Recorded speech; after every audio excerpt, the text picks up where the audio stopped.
Stock మార్కెట్లు ఎన్నడూ లేనంతగా down trend ని చవిచూస్తున్నటువంటి పరిస్థితి కనబడింది. So market analyst, certified market analyst మనతో పాటు ఉన్నారు, కాల్లో కనెక్ట్ అవుతున్నారు మాధవిరెడ్డి గారు. మాధవిరెడ్డి గారు నమస్తే.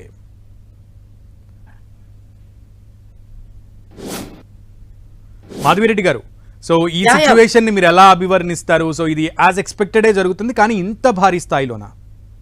అవునండి, మేము కూడా ఫాల్ అనేది ఎక్స్పెక్ట్ చేసాము. బట్ ఈ టారిఫ్స్ అనేది నాట్ ఓన్లీ ఈక్విటీ మార్కెట్స్ కండి, ఇప్పుడు ఇది అన్నిటికీ స్ప్రెడ్ అయినట్టుగా కనిపిస్తుంది. ఈక్విటీ మార్కెట్స్ వరకే అయితే ఇప్పుడు లేదు.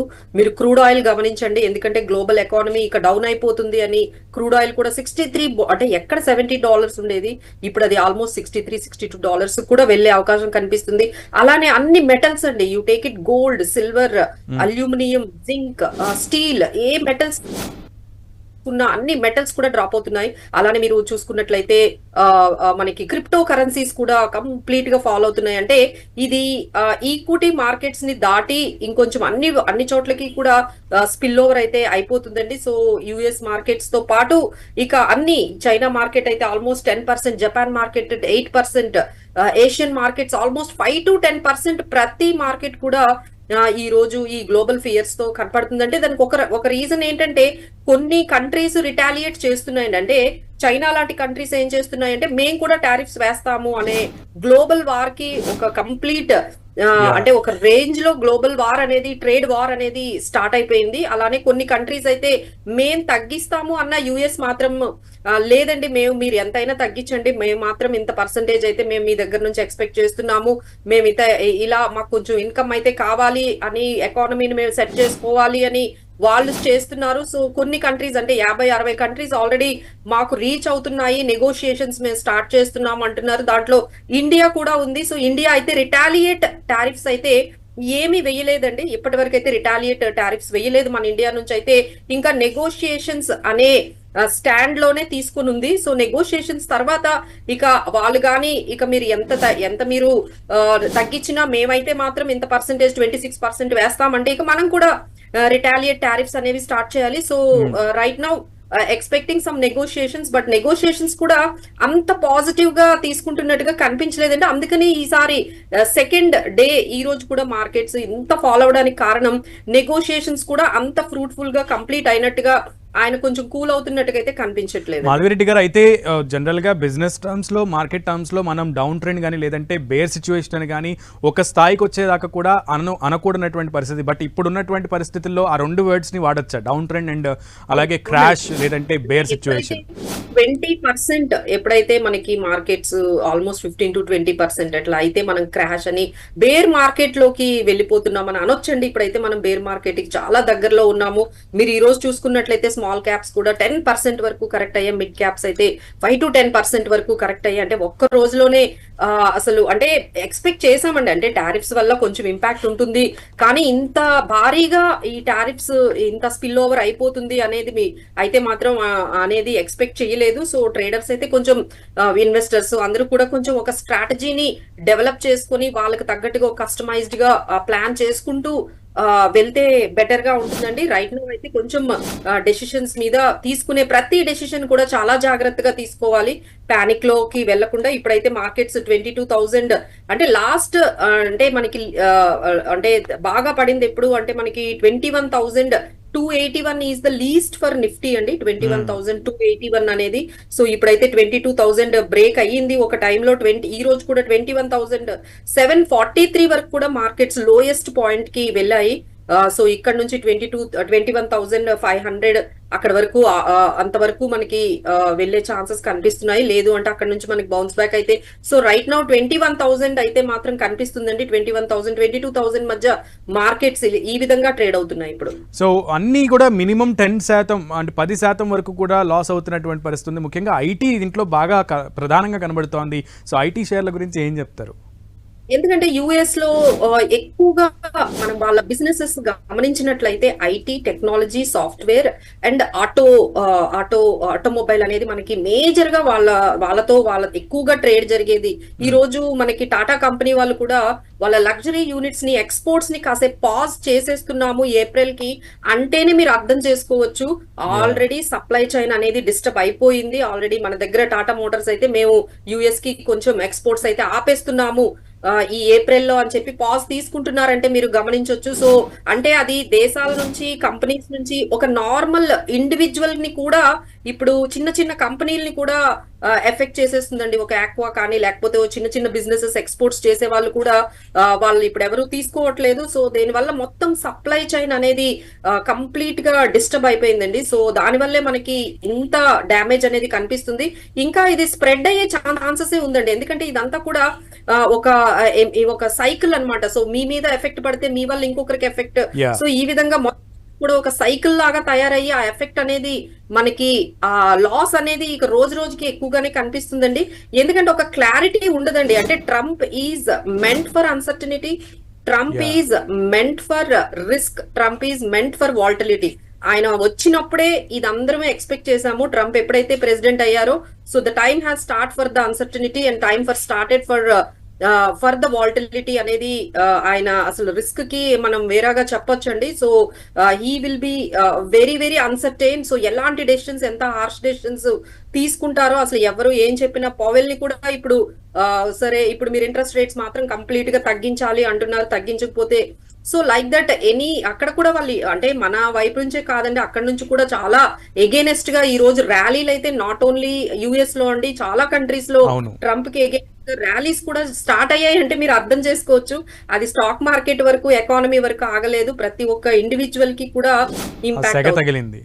యా మాధవిరెడ్డి గారు, అయితే పర్టికులర్గా నాట్ ఓన్లీ ఇండియా మీరు అన్నట్లుగా ఇది it's a cycle link. So చాలా దేశాలు ఎఫెక్ట్ అవుతున్నటువంటి పరిస్థితి. రాను రాను అసలు ఇది గనక కంటిన్యూ అయితే how it is going to be faced, అంటే ఎలా ఫేస్ చేయాలి దీన్ని?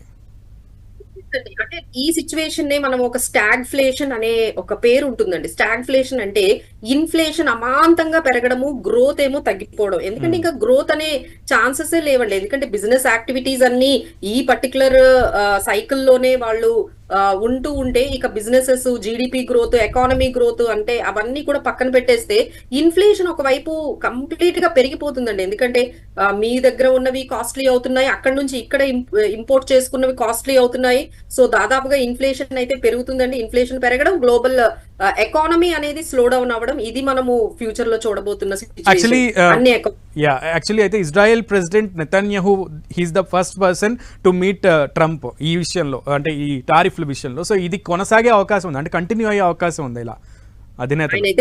50 నేషన్స్ నన్ను రీచ్ అవుతున్నారు, 50 nations are ready to negotiate with me అని ట్రంపే చెప్తున్నారు. బట్ అందరితో ఆయన నెగోషియేట్ చేయడానికైతే కరెక్ట్ గా లేరు.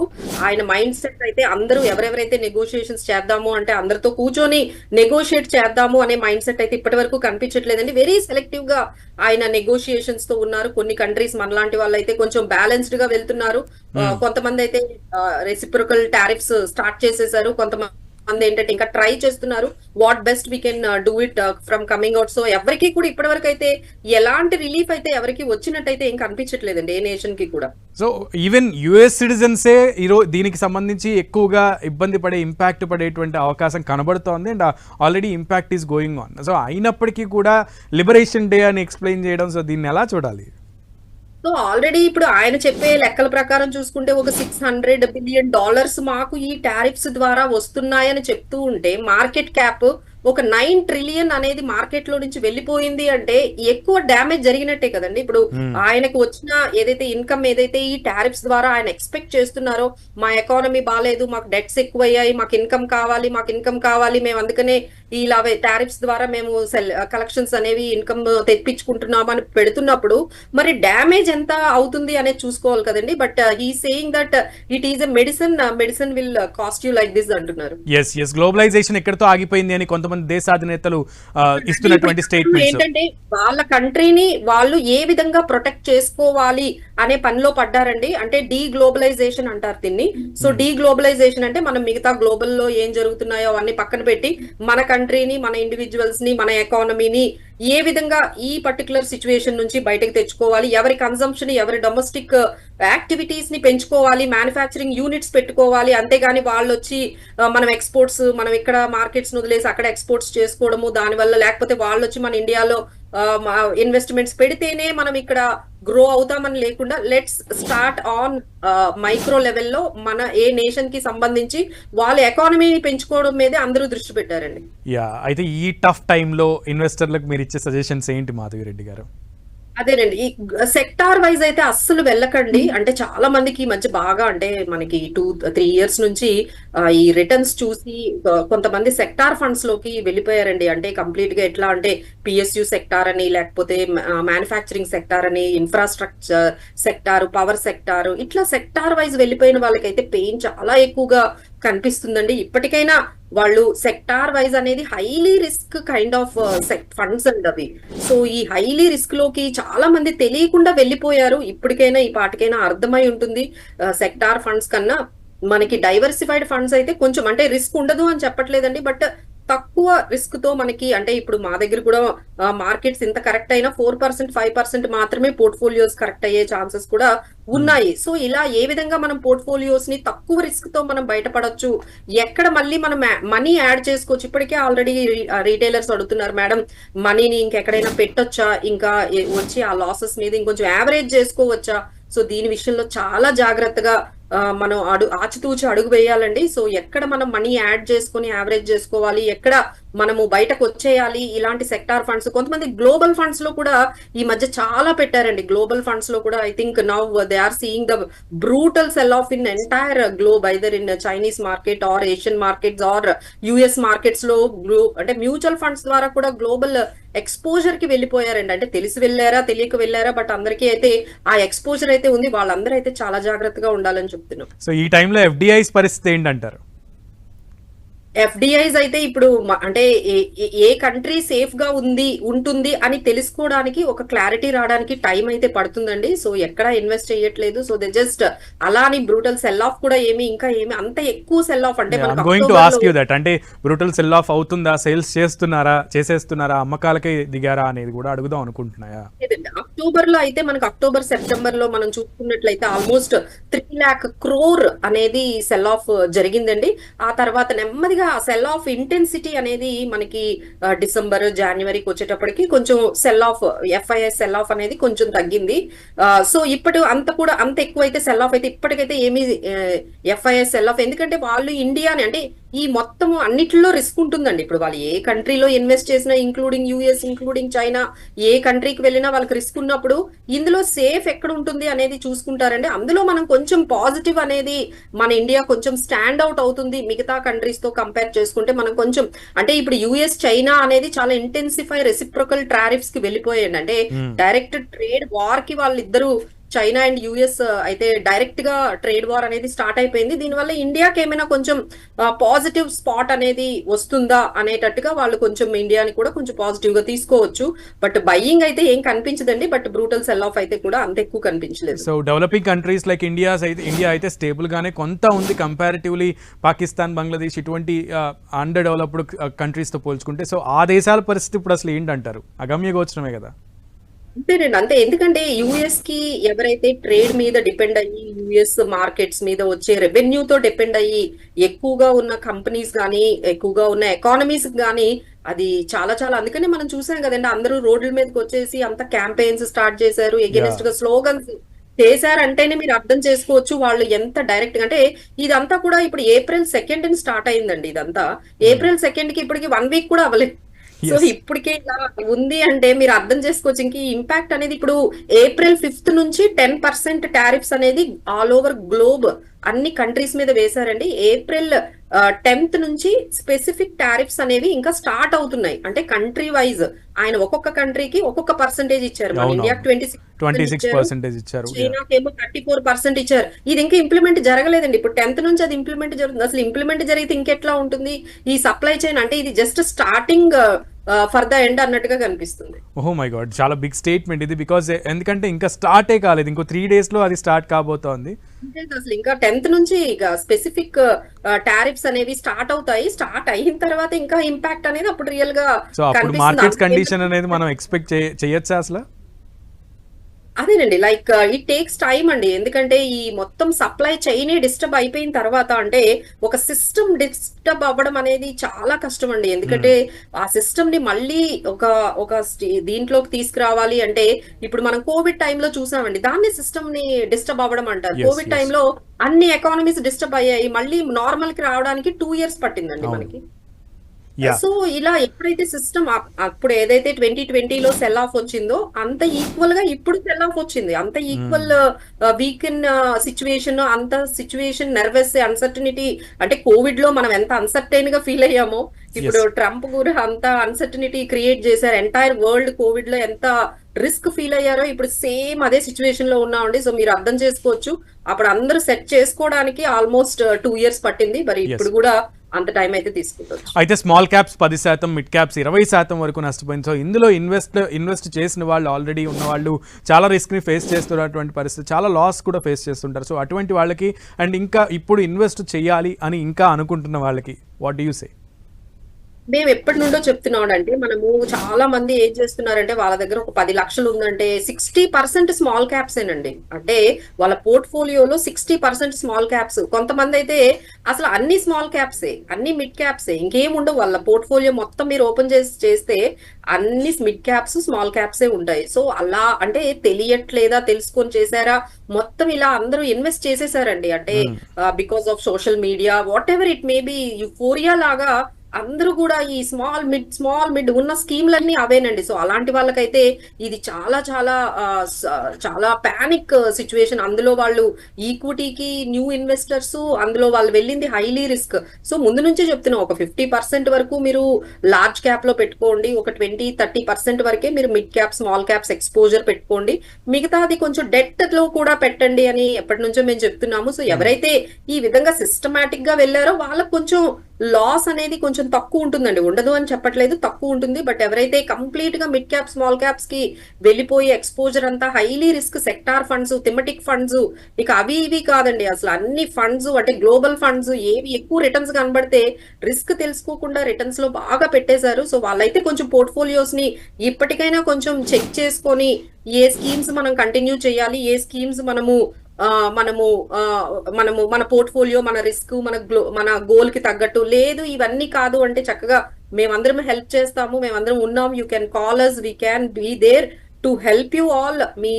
మీ మొత్తం పోర్ట్ఫోలియోని అంతా కూడా ఒకసారి ఎవరికైనా చూపించి దీంట్లో ఏం కరెక్షన్స్ చేసుకోవాలని బెటర్ అండి. మీరు ఇంకా ఎక్స్పెరిమెంట్స్ చేసుకుంటూ అంటే ఇప్పుడు కొత్తగా స్టార్ట్ అయింది కదండి, అంటే డూ ఇట్ యువర్ సెల్ఫ్ అనే కాన్సెప్ట్ స్టార్ట్ అయింది. డూ ఇట్ యువర్ సెల్ఫ్ అంటే ఇక పర్సనల్ ఫైనాన్సెస్ అన్ని మీరే ఈ ఏఐ ద్వారా, గూగుల్ ద్వారా, లేకపోతే వీడియోస్ ద్వారా చేసేసుకుంటున్నారు ఆన్ దేర్ ఓన్. ఇప్పుడైతే వాళ్ళందరూ మనం ఎంత ఎక్స్పర్ట్, మనకి నాలెడ్జ్ ఉంది, ఎంతవరకు ఇందులో ఎక్స్పీరియన్స్ ఉంది, దీన్ని బట్టి మనం డూ ఇట్ యువర్ సెల్ఫ్ కి వెళ్ళాలండి. Otherwise you have to take the experts help. We're always there to help you all.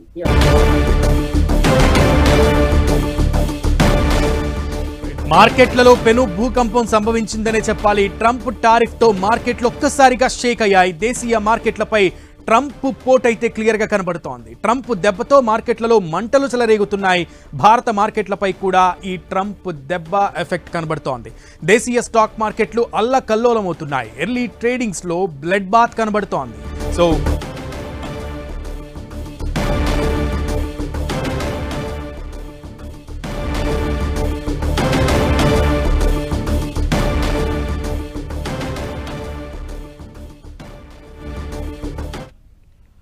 As I said, దేశీయ స్టాక్ మార్కెట్లు అల్లకల్లోలంగా ఉన్నాయి. ఎర్లీ ట్రేడింగ్స్ లో బ్లడ్ బాత్ అయితే కొనసాగుతోంది. పూర్తి విశ్లేషణ మాధవిరెడ్డి గారి నుంచి తెలుసుకుందాం. మాధవిరెడ్డి గారు, సో ఈ ఎర్లీ ట్రేడింగ్స్ లో బ్లడ్ బాత్ కొనసాగుతోంది. సో దీని గురించి ఏం చెప్తారు? అండ్ మెటల్స్ పరిస్థితి కూడా అధ్వానంగా ఉన్నటువంటి పరిస్థితి, కానీ గోల్డ్ రేట్ కూడా క్రాష్ అయ్యే అవకాశం ఉందంటున్నారు. సో గోల్డ్ ఇన్వెస్టర్లకు ఏం చెప్తున్నారు? సో ఇదైతే అన్ని అంటే చెప్తున్నాను కదండి, ఇది ఓన్లీ ఈక్విటీస్ కి కాకుండా ఇర్రెస్పెక్టివ్ ఆఫ్ ఈక్విటీ అన్ని అసెట్ క్లాసెస్, మీరు బిట్ కాయిన్ కానీ క్రూడ్ ఆయిల్ కూడా క్రూడ్ ఆయిల్స్ పడుతున్నాయి, metals gold, silver, steel, aluminium, zinc, so అలానే మన crypto currencies, equity markets, so అన్ని అసెట్ క్లాసెస్ లో కూడా మనకి అంటే గోల్డ్ గురించి మనం స్పెషల్ గా ఇందులో ఏది ఎక్స్క్లూడ్ కాలేకపోయిందండి. Even gold also following in this kind of brutal selling in equity markets. So ఇక్కడ మళ్ళీ గోల్డ్ అనేది మనకి ఎంతవరకు తగ్గుతుంది ఇవన్నీ కూడా వస్తున్నాయండి. డిపెండ్స్ అపాన్ ద మార్కెట్, అంటే అందరూ అంటే ఇన్వెస్టర్స్ అందరూ కూడా వాళ్ళ మూడ్, వాళ్ళ సెంటిమెంట్ ఏ విధంగా ఉంది అని దాని మీద ఉంటుందండి. బట్ డెఫినెట్లీ గోల్డ్ మీద కూడా మనకు కొంచెం మరొకసారి 55,000 దాకా వచ్చేటువంటి పరిస్థితి ఉంటుంది అన్నటువంటి టాక్స్ కూడా వినపడుతున్నాయి. దాని గురించి ఏం చెప్తారు? లేదండి, అంత మనకి గోల్డ్ లో అంత క్రాష్ అయితే మనకి కనిపించదు. బట్ వాట్ వీఆర్ టెల్లింగ్ ఏంటంటే ఒకేసారి గోల్డ్ లో ఇన్వెస్ట్ చేయడం కన్నా స్టేజ్ వైజ్ మీకు ప్రతిసారి ఒక 5,000 తగ్గింది, ఒక అలా తగ్గింది అనగానే కొంత మీరు కొనుక్కోవడం గోల్డ్ లో, తర్వాత ఇంకొంచెం 5,000 మళ్ళీ తగ్గింది అంటే మళ్ళీ పెట్టుకోవడం, ఇలాంటి స్ట్రాటజీ. ఎందుకంటే ఎవరు మార్కెట్స్ ని ప్రిడిక్ట్ చేయకూడదండి, చెయ్యలేం కూడా. సో మనం ఒక స్ట్రాటజీతో మాత్రమే ఇలాంటి సిచ్యువేషన్స్ లో బయటికి రావాలి అంటే ఒక ప్రాసెస్, ఒక స్ట్రాటజీ మాత్రమే హెల్ప్ చేస్తుందండి. మీరు ఈ విధంగా మార్కెట్స్ ని కానీ లేకపోతే గోల్డ్ ని కానీ ప్రైజెస్ ని కానీ టైమింగ్ ని ప్రైజింగ్ ని కానీ మనం చేయడం అంటూ మొదలు పెడితే చాలా వరకు మనకి ఇంకొంచెం నెగిటివ్ ఇంపాక్టే ఉంటుందండి. So let's go with a process. మనకి ఏది కన్వీనియంట్ గా ఉంటుందో అలా ఆ ప్రాసెస్ ని ఒకటి ఫిక్స్ చేసుకుని సిస్టమాటిక్ గా వెళ్ళిపోవడమే మంచిదండి. సో జనరల్ గా మనం మొన్న కూడా మాట్లాడుకున్న మాధవిరెడ్డి గారు, అంటే అమెరికా విధించినటువంటి సుంకాల్లో ఫార్మాకి కొంత ఎక్స్క్లూషన్ ఉంది అని, సో ఫార్మాకి సపోర్ట్ ఉండే అవకాశం ఉందని అనుకున్నాం. సో కానీ ప్రెసెంట్ పరిస్థితి ఎలా ఉంది? లేదండి, అంటే ఫస్ట్ వాళ్ళు ఫార్మాని ఎక్స్క్లూడ్ చేశారన్నారు. ఇప్పుడు ఫార్మాకి స్పెషల్ టారిఫ్స్ ఉంటాయి అని అంటున్నారండి. అంటే ఆ స్పెషల్ అంటే మిగతా వాటితో కంపేర్ చేస్తే కొంచెం తక్కువ ఉంటాయని కానీ బట్ పూర్తిగా ఉండవు అనే క్లారిటీ అయితే ఇచ్చేశారు. సో ఫార్మాకి కూడా ఆ ఇంపాక్ట్ అనేది మనకి కనిపిస్తుంది. చాలా కంపెనీస్ మనకి డాక్టర్ రెడ్డీస్ కానీ బయోకాన్ కానీ యుఎస్ రెవెన్యూస్ మీదే ఈ ఫార్మా కంపెనీస్ అన్ని డిపెండ్ అయి ఉన్నాయి కాబట్టి ఆ కంపెనీస్ కి అయితే ఎంతో కొంత మార్జిన్స్ లో వాళ్ళకి మనకి ఇంపాక్ట్ అయితే కనిపిస్తుందండి. ఇప్పుడు మనకి రిజల్ట్స్ రాబోతున్నాయి. ఇప్పుడు మన దగ్గర April 10th నుంచి కార్పొరేట్ రిజల్ట్స్ రాబోతున్నాయి. ప్రతి ఒక్క కంపెనీ కూడా వచ్చి వాళ్ళ ఫ్యూచర్ గ్రోత్ ప్రొజెక్షన్స్ ని చెప్తారు. సో వాళ్ళకి ఇప్పటి వరకు అయిన రెవెన్యూస్ గురించి కానీ ప్రాఫిట్స్ గురించి కానీ వాళ్ళ ఎక్స్పెక్టేషన్స్ గురించి కొంచెం అయితే మనకి వాళ్ళ దగ్గర నుంచి మనకి మినిట్స్ అనేవి వస్తాయి. సో దాన్ని బట్టి ఇంకా క్లారిటీ అనేది వాళ్ళ ఎక్స్పెక్టేషన్స్ ఎలా ఉన్నాయి నెక్స్ట్ 1 year వరకు ఫైనాన్షియల్ ఇయర్ అని చెప్పి వాళ్ళు చెప్తారు. సో మనకి ఆ ఇంపాక్ట్ అంటే నెక్స్ట్ మనం 2 చూడాల్సిన ఈవెంట్స్ ఏంటంటే ఆర్బీఐ పాలసీ, మానిటరీ పాలసీ ఏం చెప్తుంది మన గ్రోత్ గురించి, ఎకానమీ గురించి, ఇన్ఫ్లేషన్ గురించి, టారిఫ్స్ గురించి కూడా ఈసారి మాట్లాడాల్సిందే, మాట్లాడతారు కూడా. సో దాని ఇంపాక్ట్ ఎంత ఉంటుంది అది దాని గురించి వాళ్ళు ఇచ్చే కమెంటరీ కూడా చాలా ఇంపార్టెంట్. అలానే ఇప్పుడు ప్రతి కంపెనీ కూడా వచ్చి లైక్ TCS 10th ఉందండి. సో 10th నుంచి మనకి అన్ని పెద్ద కంపెనీలు కూడా వాళ్ళ గ్రోత్ ప్రొజెక్షన్స్ గురించి ఖచ్చితంగా కమెంట్ చేస్తాయి. దాన్ని బట్టి డెసిషన్స్ అనేవి ఎంతవరకు ఎంత డ్యామేజ్ అయిందని ఆ కంపెనీసే మనకి వాళ్ళ ప్రొజెక్షన్స్ లో చెప్తారు. సో దాన్ని బట్టి మనము ఎంతవరకు డ్యామేజ్ అయింది, ఈ కంపెనీకి డ్యామేజ్ అయిందని, ఎస్పెషల్లీ టెక్స్టైల్స్ కూడా బాగానే మనకి ఎక్స్పోజర్ యుఎస్ కి కనిపిస్తున్నాయండి. సో అలానే కండక్టర్ అండి, సెమీ కండక్టర్స్ బాగా మనకి యుఎస్ కి ఎక్స్పోజర్, వాళ్ళ రెవెన్యూస్ డిక్సాన్ అనే కంపెనీ ఉంది. సో వాళ్ళకి యుఎస్ రెవెన్యూస్ ముందే వాటి మీద డిపెండ్ అయి ఉన్నాయి. సో ఇలా పర్టికులర్ గా అన్ని కంపెనీస్ కి అయితే డ్యామేజ్ ఉంటుందండి. మీద కూడా ఈ ఎఫెక్ట్ ఉంది. అవునండి, ఎందుకంటే వాళ్ళ ఎక్స్పోర్ట్స్ అన్ని కూడా వాళ్ళు యుఎస్ కి చేస్తూ ఉంటారు. ఇప్పుడు ఏంటంటే అందరూ కూడా పాజ్ చేశారండి. అంటే ఎందుకంటే ఏం అర్థం కావట్లేదు, ప్రస్తుతానికైతే మేము ఎక్స్పోర్ట్స్ మాకు వద్దు అని చెప్పి ఆపేస్తున్నారు. సో మళ్ళీ సప్లై చైన్ స్టార్ట్ అవుతుంది. బట్ ఇంతవరకు ఈ డ్యామేజ్ అంతా కంపెనీస్ కి క్రాప్ అప్ అయిపోతుంది కదా. ఈ లాసెస్ అన్ని ఎంతవరకు భరించాలి? వాళ్ళైతే ఇప్పుడు కొంచెం పాజ్ అయితే తీసుకున్నారండి. వీ కెనాట్ సే బిజినెస్ అయితే ఎవరు ఆపలేరు, బట్ అయితే ఇప్పుడైతే ప్రస్తుతానికి పాజ్ బటన్ లో ఉన్నారు. బట్ పాజ్ బటన్ కూడా it might give you lot of huge losses for the companies. అంటే ఏవైతే కొంచెం క్యాష్ రిచ్ కంపెనీస్ ఉంటాయో, కొంచెం డిసిప్లిన్డ్ గా ఫైనాన్షియల్స్ ని మెయింటైన్ చేస్తున్నాయో ఆ కంపెనీస్ అయితే కొంచెం ఇలాంటి సిచ్యువేషన్స్ ని బాగా ఫేస్ చేయగలుగుతాయండి. బట్ కొన్ని కంపెనీస్ బాగా డెట్ మీద డిపెండ్ అయ్యి లేకపోతే కంటిన్యూస్ ఫ్లో ఉంటే గానీ వాళ్ళకి క్యాష్ అనేది బ్యాకప్ ఉండదు. సో ఆ కంపెనీస్ కి అయితే చాలా డెట్ మీద బిజినెస్ చేసే కంపెనీస్ కి అయితే చాలా ఇబ్బంది అండి. అయితే ఇందాక మనం చెప్పుకున్నాం. సో సెన్సెక్స్ 2700 పాయింట్లకు పైగా నష్టపోయిందని. కానీ లేటెస్ట్ అప్డేట్ ఏంటంటే 2900 పాయింట్లకు పైగా నష్టపోయింది. అండ్ నిఫ్టీ 950 పాయింట్ల దాకా డౌన్ అయింది. అండ్ 1500 పాయింట్ల పైగానే మొత్తం అంతా కూడా పరిస్థితి ఉన్నటువంటి సిచ్యువేషన్ ఉంది. సో ఈ విషయంలో మీరు ఏం చెప్తారు? సో ఇంకా డౌన్ ట్రెండ్ కొనసాగే అవకాశం కనబడుతున్నట్టే ఉంది చూస్తుంటే. అవునండి, ఎందుకంటే ఇక్కడ సపోర్ట్ అనేది ఎక్కడా కనిపించట్లేదు. సో మార్కెట్స్ కి ఎప్పుడైనా ఒక అన్సర్టనిటీ అనేది నచ్చందండి. అంటే మార్కెట్ కి నచ్చిన వర్డ్ ఏదైనా ఉంది అంటే అన్సర్టనిటీ. ఇక్కడ టారిఫ్స్ అనేది వేశారు, బానే ఉంది, బట్ దాని దగ్గర నుండి వచ్చే ఇంపాక్ట్ ఏదైతే ఉందో అది ఎవరు ఎక్స్పెక్ట్ చేయలేకపోతున్నారు, చెయ్యలేదు కూడా. ఇంత హ్యూజ్ గా ఉంటుందని ఎక్స్పెక్ట్ చేయలేదు. ఒకసారి ఇప్పుడు అందరూ కూడా రియలైజ్ అయ్యారు, అమ్మ ఇదంతా ఈజీగా తీసుకునేది కాదు, ఇది సప్లై చైన్ ని డిస్టర్బ్ చేసేస్తుంది. ఇప్పుడు నాకు రా మెటీరియల్ కావాలి, సో నేను ఆ రా మెటీరియల్ తీసుకోవాలి అంటే ఇప్పుడు ఆ ప్రైస్ ఉంది. ఇప్పుడు కొన్ని కంట్రీస్ ఏం చేస్తున్నాయంటే మీరు కొంత భరించండి పర్సంటేజ్, ఇప్పుడు 30% అనుకోండి, మీరు 15% తీసుకోండి, మేము 15% మేము కొంచెం బట్ ఇవన్నీ నెగోషియేషన్స్ కి అయితే టైం పడుతుంది కదండి. సో టు వన్ అగ్రిమెంట్ కి రావాలి అన్నా సరే కొంచెం టైం అయితే తీసుకోవాలి. ఈ లాస్ ని ఎవరు ఎక్కువ భరించాలి, ఇంపోర్టరా ఎక్స్పోర్టరా, ఎంతవరకు వాళ్ళు దీన్ని షేర్ చేసుకుంటారు, ఎంత పర్సంటేజ్ షేర్ చేసుకుంటారు. సో డైరెక్ట్ గా కంపెనీస్ కి అయితే ఇది చాలా చాలా ఇంపాక్ట్ అండి. బట్ యుఎస్ ట్రంప్ చెప్పేది ఏంటంటే మేము ట్యాక్సులు తగ్గించి ఈ ఇన్ఫ్లేషన్ ని మీకు కొంచెము రిలీఫ్ చేస్తాము, లేదు అంటే మీకు అక్కడ ఇన్ఫ్లేషన్ పెరుగుతుంది కాబట్టి మేము ఇంకొంచెం జాబ్స్ మ్యానుఫ్యాక్చరింగ్ మీద మేము ఎక్కువగా చేసి జాబ్స్ అనేవి క్రియేట్ చేస్తాము, ఇలా చాలా చెప్తున్నారండి. బట్ ఇవన్నీ ఎగ్జిక్యూషన్ లో చూడాలి ఎంతవరకు అవుతాయి. సో బ్యాంక్ నిఫ్టీ కూడా 50,000 దిగువకు పడిపోయినటువంటి పరిస్థితి ఉంది. సో దాని గురించి ఏం చెప్తారు? అండ్ బ్యాంకుల పరిస్థితి కూడా ఎట్లా ఉండే పరిస్థితి ఉంది? సో ఇందులో ఏంటంటేనండి, అంటే ఎప్పుడైనా ఫాల్ అయ్యేటప్పుడు ఇర్రెస్పెక్టివ్ ఆఫ్ అన్ని సెక్టార్స్ కూడా ఒక 5 to 10% అనేది ఫాల్ అవుతాయి. బట్ రికవరీ వచ్చేటప్పుడు కొన్ని సెక్టార్స్ గానీ కొన్ని కంపెనీస్ గానీ చాలా ఫాస్ట్ గా రికవరీ అయిపోతాయండి.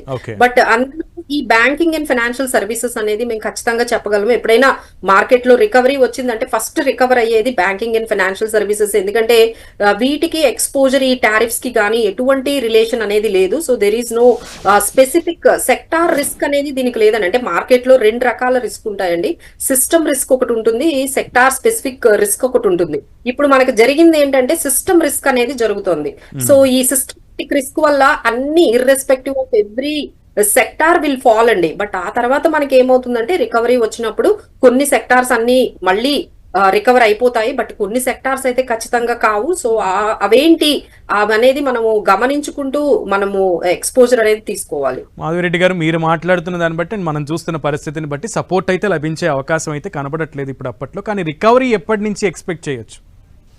There is some news has to come అండి. ఏదో ఒక పాజిటివ్ న్యూస్ అయితే కొంచెం రావాల్సి ఉంది. బట్ ఇప్పుడు మొత్తం మార్కెట్ అంతా కూడా బ్యాడ్ న్యూస్ తో ఫుల్ గా, అంటే ఎట్లా అంటే ఒకవైపు చైనా ఇంత తొందరగా ఎక్స్పెక్ట్ చేయలేదండి. అంటే రిటాలియేట్ టారిఫ్స్ వేసేసారు వాళ్ళు. అంటే మీరు మేము మీ మీద వేస్తామంటున్నారు. అలానే యూరోపియన్ యూనియన్స్ కూడా అన్ఎక్స్పెక్టెడ్ గా వాళ్ళు కూడా మేము చాలా దీనిగా ఉన్నాము అన్నట్టుగా వాళ్ళు, అంటే రెసిప్రొకల్ టారిఫ్స్ అనేవి ఒకటి స్టార్ట్ అయ్యాయండి. సో వీళ్ళు వేశారని వీళ్ళు వేస్తున్నారు. సో ఇదంతా కూడా ఈ మొత్తం 185 కంట్రీస్ మీద ఆయన వేశారండి. సో ఒక్కొక్క కంట్రీ రెస్పాండ్ అవ్వడానికి టైం పడుతుంది. వాళ్ళు ఎలా రెస్పాండ్ అవుతారు దాన్ని బట్టి మనకి కనిపిస్తుందండి. బట్ ఇదంతా సెటిల్ అవ్వడానికి అయితే అట్లీస్ట్ ఇట్ విల్ టేక్, ఒక క్లారిటీ అయితే కనిపించట్లేదు ఎవరికి కూడా. ఇప్పుడు ప్రాబ్లం ఏంటంటే రిస్క్ ఎంత ఉంటుంది అనేది కూడా గమనించుకోలేకపోతున్నారండి. ఎంత రిస్క్ ఉంది ఇందులో, ఇంకా ఎంత రిస్క్ ఉంది అనేది తెలుసుకోవడానికే టైం పడుతుంది. ఎప్పుడైతే వాళ్ళు this is the maximum risk, this is the worst scenario అని ఎప్పుడైతే వాళ్ళకి దిస్ ఈస్ ఎండ్ అనేది కనిపిస్తుందో అప్పటి వరకు ఇక ఇలానే ఉంటుందండి. So they have to feel like even America is facing the same situation. కొద్దో గొప్ప కొంచెం బెటర్ గా ఉంది కానీ బట్ అమెరికా ఫ్యూచర్ స్టాక్స్ కూడా నష్టాల్లో ఉన్నాయి. డోజోన్స్ అయితే 2.2% కుంగిపోయినటువంటి పరిస్థితి. సో జపాన్ మార్కెట్ అయితే ఈ రోజు వాళ్ళ ఫ్యూచర్స్ మార్కెట్ ని సస్పెండ్ చేసేసారు. ఎందుకంటే 10% వాళ్ళకి లోయర్ సర్క్యూట్ వచ్చింది. అంటే మీరు అర్థం చేసుకోవచ్చు, ఒక స్టాక్ మార్కెట్ సస్పెండ్ చేశారంటే అసలు ఏ విధంగా అన్ని స్టాక్ మార్కెట్స్ ఫాలో అవుతున్నాయో మీరు గమనించుకోవచ్చు. అక్కడ ఆల్మోస్ట్ 10% క్రాష్ అయిందండి జపాన్ మార్కెట్. సో 2008 మనం లాస్ట్ టైం చూసినటువంటిది కోవిడ్ టైంలో కూడా even we didn't seen this much down trend. కానీ ఇప్పుడు ఆసియా మార్కెట్లు అన్ని కూడా ఆ స్థాయి నష్టాలను చూసినాయి. నియర్లీ 2008 అంటే దగ్గర 17-18 ఇయర్స్ తర్వాత. 30% వరకు మనకి కోవిడ్ లో వచ్చిందండి.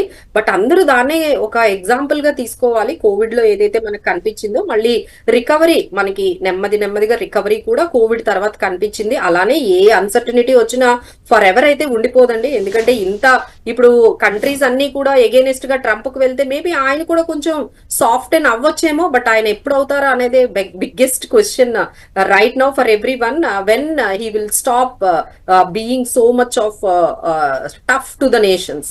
అయితే ఇండియా కూడా ఈ నెగోషియేషన్స్ కి దిగేటువంటి ఆస్కారం అయితే కనబడుతోంది, మిత్రదేశంగా ఉన్నాం కాబట్టి. అయితే ముఖ్యమంత్రి చంద్రబాబు నాయుడు ఈ రోజు ఒక విషయం గురించి పర్టికులర్గా అడుగుదాం అనుకుంటున్నా. ఆక్వా రంగం గురించి మనం డిస్కస్ చేసుకున్నాం కాబట్టి ఒక లెటర్ అయితే రాశారు విదేశాంగ శాఖ మంత్రికి జైశంకర్కి. సో దీంట్లో కొన్ని సడలింపులు అనేది వచ్చేలాగా చూడండి అని. So is it possible? సరే, నాట్ ఓన్లీ ఇప్పుడు ఆక్వా కాదండి, అందరూ ఇప్పుడు పంపిస్తారు కదా మాకు కూడా. మీరు అదే ఈ సడలింపులన్నీ ఒకవేళ ఇండియా ట్రై చేస్తే ఆ పాజిటివ్ అట్మాస్ఫియర్ అనేది ఉందా లేదనే చాలా మంది అంటున్నటువంటి సిచ్యువేషన్ ఉన్న నేపథ్యంలో మనం అంటే ఇండియా ఏమనుకుంటుందంటే మనం చాలా వరకు తగ్గించేద్దాము. ట్రంప్ అంటే యుఎస్ కి ఏవైతే మనం ఎక్స్పోర్ట్స్ వాళ్ళ ఇంపోర్ట్స్ ఏవైతే యుఎస్ నుంచి మన ఇండియాకి వస్తున్నాయో వాటి మీద చాలా కొన్ని అంటే అగ్రి ప్రోడక్ట్స్ అండి, ఎస్పెషల్లీ అగ్రికల్చర్ ప్రోడక్ట్స్ యుఎస్ నుంచి ఏవైతే మనకి లేకపోతే కొన్ని గూడ్స్ వస్తున్నాయో వాటి మీద మనం కొంచెం తగ్గిద్దాము. సో ఎప్పుడైతే మనం కొంచెం తగ్గిస్తామో వాళ్ళు కూడా తగ్గిస్తారు అనే దీంతో ట్రేడ్ అనేది ఇప్పుడు అగ్రిమెంట్స్ అనేవి స్టార్ట్ అవుతాయి. సో డెఫినెట్లీ అండి కొన్ని maybe they might see some kind అంటే వాళ్ళకు కూడా కొన్ని అవసరం ఉంటుంది కదండి. లైక్ దే ఆల్సో ఇప్పటికిప్పుడు మ్యానుఫ్యాక్చరింగ్ చేసేసి ఇప్పటికిప్పుడు ప్రొడ్యూస్ చేసుకోలేదు. Not at all possible.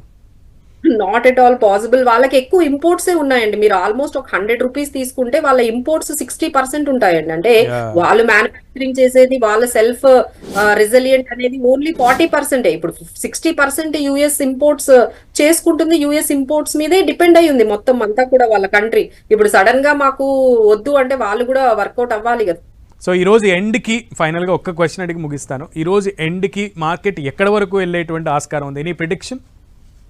So recently మనం చూసిన ఎండ్ అయితే మీకు ఆల్రెడీ మీకు ఆ పాయింట్ అయితే చెప్పాను. 21,284 మనము రీసెంట్లీ చూసిన ఆ క్రాష్ అయితే అంతవరకు వెళ్ళి అక్కడ నుంచి సపోర్ట్ తీసుకుంది market. So maybe you can expect that the support can come between ఏదైతే ఇప్పుడు 22,000 కూడా బ్రేక్ అయ్యింది.